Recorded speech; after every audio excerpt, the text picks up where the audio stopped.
Hey guys, I wanted to finish up the Second Amendment today. I'm not sure what I want to tackle next. We might tackle religious liberty, separation of church and state. I've got a lot of good things in the background that I've been studying, but I did want to finish the Second Amendment from a class I took by Chris Ann Hall. She's considered like America's constitutional lawyer. She's a believer. She teaches on the Constitution a lot. And her class on it at Liberty First University was just phenomenal. So the right to keep and bear arms is not derived from the Second Amendment. Our rights do not come from words, and they do not come from a document. They come from God. They come from our Creator. The purpose of the Second Amendment was to remind the American people to never allow the government to disarm them, that it's an inherent right, it's an unalienable or an inalienable right, it is a natural right that does not come from man. And it's always the primary focus of enshrining that God-given right in the Second Amendment was to, hang on. Oh, I think it's a dog. Sorry. I've had a little bit of a history with these cats. Anyway, it has always been to protect ourselves from those in power who want to enslave us. So that's very important to understand. The Second Amendment's primary goal was, number one, to remind us that we have a God-given right to bear arms. Number two, to protect us against those who want to enslave us. And then number three, it was for personal protection of property. And it's very important to understand that it was always intended to remind us against the tyranny of government that wants to take away our rights. Let's see. William Blackstone, and we read a lot of his work in the previous discussions that we've had on the Second Amendment. He said that the natural right to keep and bear arms is to vindicate these rights when actually violated or attacked. The subjects of England are entitled first to the regular administration of free course of justice in the courts of law, next to the right of petitioning the king and parliament for redress of grievances, and lastly to the right of having and using arms for self-preservation and defense. So this is the early language as British citizens, that we had those rights as British subjects. And in fact, one of the things that the king tried to do with the citizens of the colonies was to take away their right to bear arms. And they threw a huge fit, and he pulled back on that. So it's been a right all the way back to England. Now, the fact that in England you can't have a weapon is very interesting, because it was a right that was protected and observed in England for a long time. So maybe that changed after the Revolutionary War, and they decided they didn't want that to happen again. But Blackstone mentions the subjects of the King of England are entitled to civil rights, and the first right, of course, is due process, and that goes on down to the right to keep arms. But by tradition, that right was not about robbers and rapists. It was about our own individual rights when those in power try to act against those rights or violate them. The big final straw, and we've talked about this a little bit, was the writs of assistance. And remember, the writs of assistance were blank search warrants, really. I mean, they were just blank documents that empowered tax collectors and customs agents to go into a home and search for evidence to prove that the homeowner was guilty, versus having to present to a judge why you believe this person is guilty and then confining your search to specific things. The writs of assistance was a free-for-all. So they would go in, they would search for anything and everything that they wanted, even for their own purposes. If they wanted to take money, they'd take money. If they wanted to take your possessions, they'd take your possessions.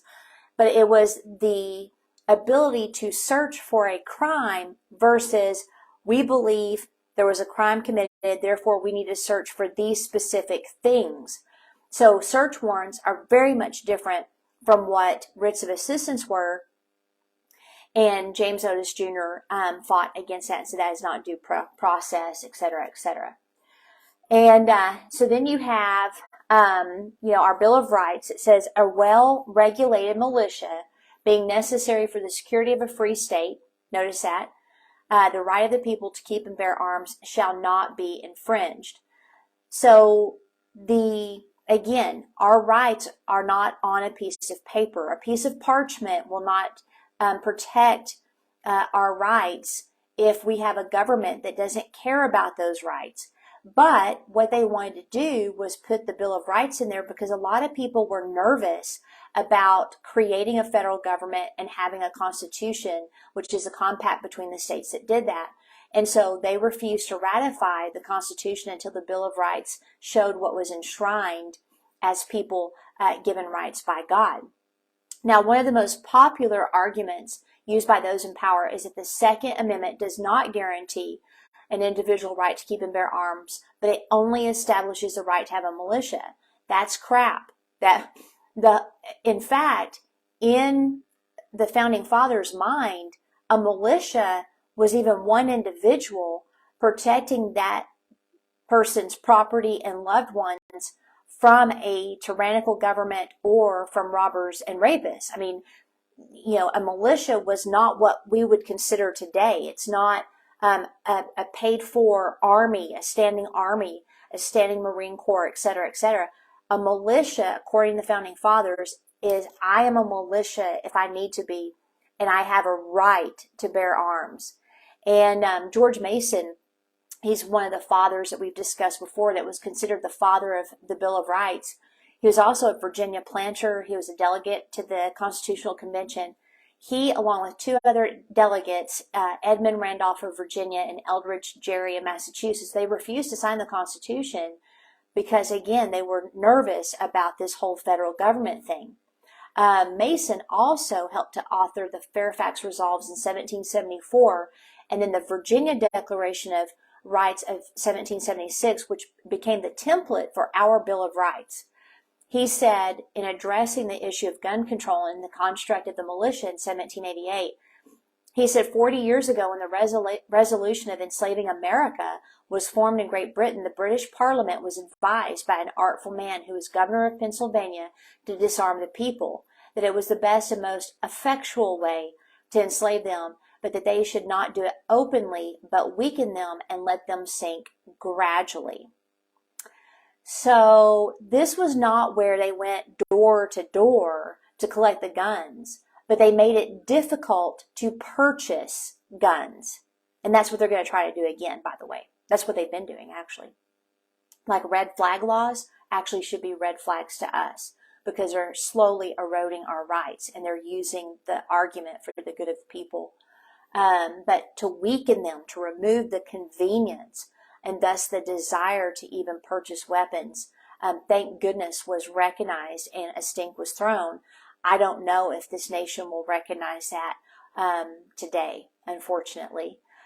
So there was like this gradual removal of the ability to bear arms. Noah Webster, he was the author of American Dictionary of the English Language that was published in 1828. He was also a textbook pioneer, and the Blueback Speller was one of his work products. In 1788, he said, before a standing army can rule, the people must be disarmed, as they are in almost every kingdom in Europe. And he also, what is a free state, according to Noah Webster? And a free state is where a standing army cannot rule because the people are well armed. So for us to remain a free state, which remember, for them, the state is a nation. They consider the states back then as sovereign little countries that entered into a compact and formed, and that the work product was the Constitution, which formed the federal government. So the power is we the people, the state, and then the federal government. It should not be the federal government, the state, and we the people.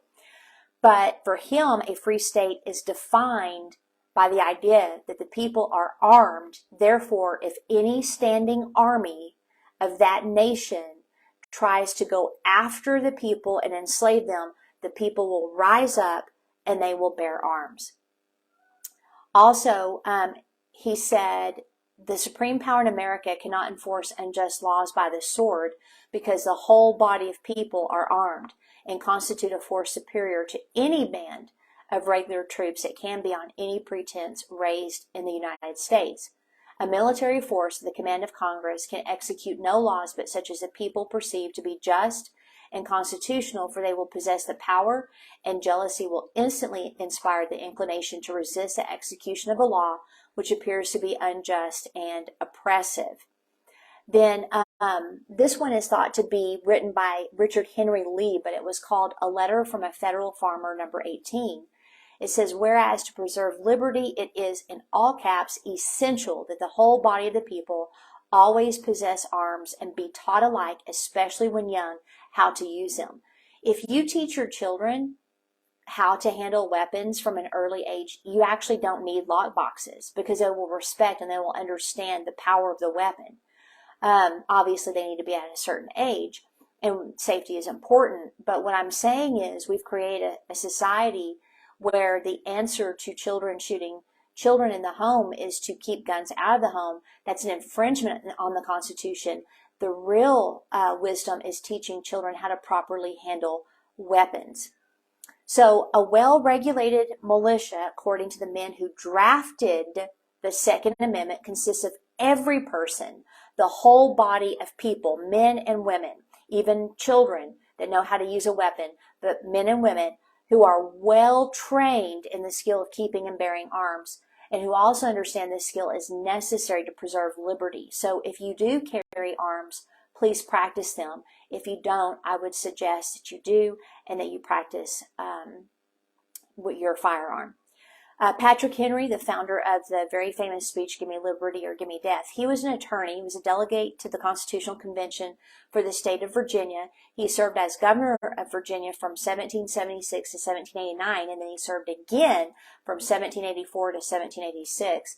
He gained great respect of the people when he took a regiment of men from Hanover, Washington, to Williamsburg in 1775, demanding that gunpowder that had been seized by Lord Dunmore, the then British governor of Virginia, be returned to the people or replaced. So because of his stand for liberty and property of the people, 2 weeks after Henry's demand upon Dunmore, the gunpowder was restored. During the debate in the Virginia Ratifying Convention of 1788, the discussion about controlling the government came to the floor because, again, every government becomes centralized and too powerful, and they begin to erode the rights of the people. This is where America is at right now. And so one delegate proposed that if the government of America should ever get out of control, the people could assemble in a convention, recall the delegated powers, and punish those representatives by abusing the trust placed in them. Patrick Henry didn't think that a convention of the people was an adequate safeguard of liberty. So the record of that convention, which anyone can get, states that Patrick Henry sneered at the other delegate and said, "Oh, sir, we should have fine times indeed if to punish tyrants it were only sufficient to assemble the people. Your arms wherewith you could defend yourselves are gone. Did you ever read of any revolution in a nation brought about by the punishment of those in power inflicted by those who had no power at all?" And then he reminded the delegates of the events at their current time and said, "You read of a riot act in a country which is called one of the freest in the world, where a few neighbors cannot assemble without the risk of being shot by a hired soldiery, the engines of despotism. We may see such an act in America." So the only thing that tyrants understand as a deterrent are armed citizens. That's it. That's all they understand. You cannot reason with a tyrant. You cannot reason with a despot. You cannot reason with a dictator. That's just a fact. So we don't have the right to bear arms. We have a duty to bear arms. And not only that, we don't have to have permission. And see, this is why this whole concealed carry, and you need a permit, and you have to do this, you have to do that, really irks me. Because my right to keep and bear arms, whether I do it concealed or not, does not come from man. I can carry my weapon wherever and however, but we've allowed states and the federal government to erode our rights, and it's a dangerous thing. Now, I've got a couple more things. I've got like little notes. Let me see if there's anything we need to add. So gun control is not constitutional. Don't fall for the arguments to save lives. We have to understand our history, which is why I went through a little bit of it, so that we know why the people were so adamant that the right to bear arms was in our Bill of Rights. Let's see here. And by the way, the whole writs of assistance was where the taxation without representation came from. Let's see if there's anything else I've gotten here. Taking our guns is taking our property, a natural right of self-preservation and defense, one that does not come from the government. The cry wasn't about the safety of the home. The cry was against a tyrannical government abusing its trust and power. So that's what our founding fathers were most concerned with. The deception is that there's no way to know what the writers meant. When the people failed to educate themselves, the powerful will always educate the people into ignorance of right, and then there's no limit to their tyranny. So that's why I do these videos, and I ask that you share them because urgent education is crucial. We had a few patriots that they executed urgent education. James Otis was one of those, and it actually paved the way for the formation of this country. And I believe that urgent education of what our founding fathers meant, not believing the lie that it's hard to understand when they literally wrote it down, is so crucial, because they want us to be ignorant. They want us to think that we're divided against each other. That way they can gain power. And I'm talking about the elitists. I'm talking about those in Washington. Let's see if there's anything else. And by the way, speaking of Washington, everybody is like having, just, screaming about this whole, Kevin McCarthy thing. Let me give you my opinion of Kevin McCarthy. Kevin McCarthy is a snake in the grass. He's a liar. He betrayed President Trump. You cannot trust a word, and he's a politician. And so the 20 that are saying against him, they want to go back to the way Congress was originally supposed to operate. None of these omnibus bills full of pork that we're going to pay for, and our children and their children are going to pay for, stuff to promote LGBTQ, stuff to promote critical race theory, all this woke ideology. Do you want your tax dollars to go to that? I don't. And so these 20 are courageously standing and saying, McCarthy, you're not the guy. You are one of them. You are bought and paid for. And you can't even trust Fox right now, because they're like just raking these people over the coals. Unity and blah, blah. And it's embarrassing. Let it be embarrassing. We don't need McCarthy as the speaker. And I'm hopeful that they will maintain their stand and not back down, whether it takes weeks to get a speaker. I'm fine with that. So don't get alarmed. This is actually the process working. These people are brave, and I hope they keep it up. The founding fathers' idea of a well-regulated militia was to be well-skilled, just so you know. That was the meaning of the phrase with the founding fathers. And we need to teach our children to be well-skilled as well. And let's see. Okay, so I've already discussed that. Let's see. And that's it. Okay, so that's the final aspect of the right to keep and bear arms, the Second Amendment. And so next week, I'm not sure. I'll pick a topic. If you have one that you want to tackle, just put it down here in the comments. I'm going to get to my prayer time, and I've got a city meeting to go to. Hopefully, our leaders will have boldness and courage to do the right thing. We'll see. And be praying for our city, actually, to do the right thing. This has been a long battle, and they need to take care of some business. All right, guys, I will see you next week.